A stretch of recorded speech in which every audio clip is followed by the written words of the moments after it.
Shreya's art YouTube चॅनलवर तुमचे मनापासून स्वागत। शब्दांच्या शृंखला उलगडताना मन भावनांचे हे ठाव घेत, सुख आणि दुःखाच्या मरण वाटांना मन आजवांनाही वाव देत। खरं जगायचं कसं याचीच देतात कर्मवीरांसारखी आदर्श प्रेरणा। म्हणूनच करावीशी वाटते तयांना वक्तृत्वरूपी वंदना। नमस्कार मित्रांनो, माझे नाव श्रेया संदीप शेळके, इयत्ता 9वी, शाळा यशवंतराव चव्हाण विद्यालयाची मी।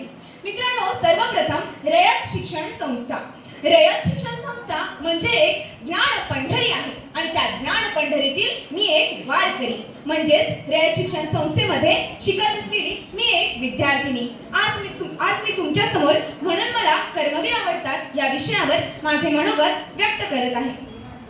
ज्ञानाचा दिवा भारतीयांच्या मनामध्ये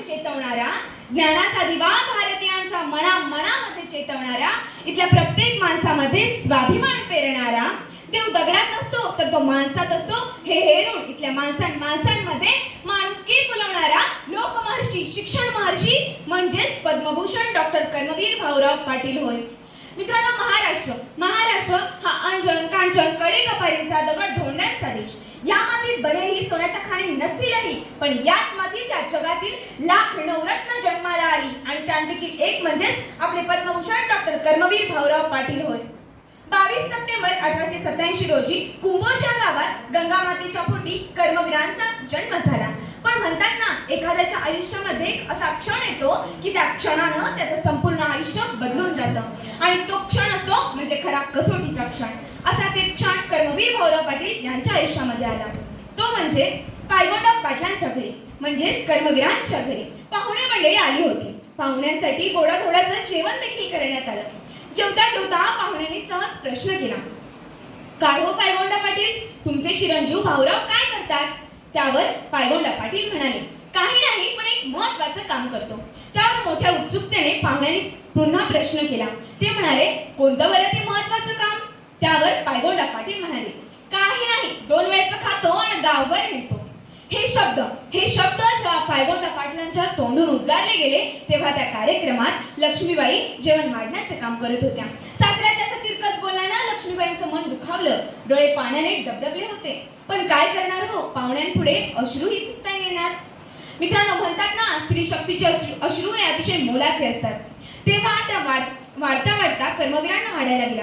वाढताना त्यांच्या डोळ्यातील 2 अश्रूंचे थेंब कर्मवीरांच्या ताटात पडले। पत्नी समोर झालेला हा अपमान कर्मवीरांना सहन झाला नाही। ते ताटावरून उठले आणि त्यांनी तडक सातारा घातले आणि तेव्हाच खऱ्या शिक्षण कार्याचा श्री गणेशा झाला।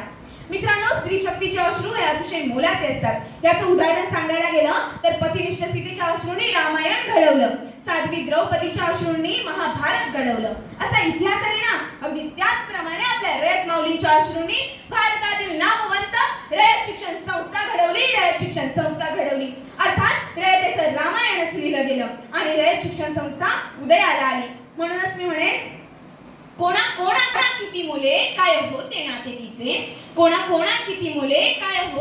तिचे, लळा लाविला सर्वांना, राज्य निर्मिले ममतेचे। मित्रांनो, लोकशाहीचा मूळ गाभा म्हणजेच लोकशिक्षण हे कर्मवीर भाऊराव पाटील यांना ज्ञात होतं। म्हणूनच त्यांनी गावागावातील झोपडीतील खोपडीपर्यंत शिक्षणाचा प्रसार केला आणि ज्ञानदानाचे कार्य अविरतपणे चालू ठेवले। पण मित्रांनो, आजची शिक्षण व्यवस्था पाहायला गेलं तर कुठेतरी भरकटलेली दिसत आहे। त्याचं उदाहरण सांगायला गेलं तर पदव्यांचा संबंध नोकरीशी, नोकरीचा संबंध चाकरीचा संबंध छोकरीचा संबंध भाकरीशी आणि पुन्हा भाकरीचा संबंध हा नोकरीशीच जोडत आहे। अशा भरकटलेल्या शिक्षण व्यवस्थेला कर्मवीर भाऊराव पाटील यांचे विचार एखाद्या दीपस्तंभासारखे वाटू लागतात। म्हणूनच मी म्हणे, आदर्श आहेस तू लोकनायका, धर्मसंस्कृतीचा अग्रदूत तू महामानवा, ज्ञानक्रांतीचा। झोपडीत तू हसत लाविला विद्येचा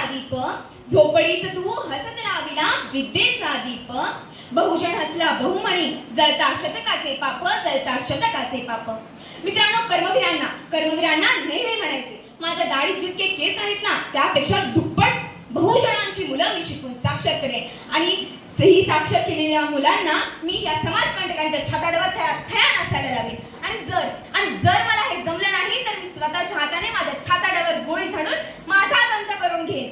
आणि अगदी म्हटल्याप्रमाणे कर्मवीरांनी आपले शब्द सत्यात उतरवले. मित्रांनो, अशा या महामानवास श्रद्धांजली वाहताना मला म्हणावेसे वाटते की मळ्यावरती बीज पेरुणी मळा पिकविला कर्मवीरांनी, मळ्यावरती बीज पेरुणी मळा पिकविला कर्मवीरांनी, ज्ञानमळ्यातील फुलकळ्यांनी सुगंध बहरला अष्टदिशांनी. एवढे बोलून मी तुम्हा सर्वांना पुन्हा एकदा कर्मवीर भाऊराव पाटील यांच्या 135व्या जयंती सोहळ्यानिमित्त खूप खूप शुभेच्छा देते आणि इथेच पूर्णविराम घेते. धन्यवाद.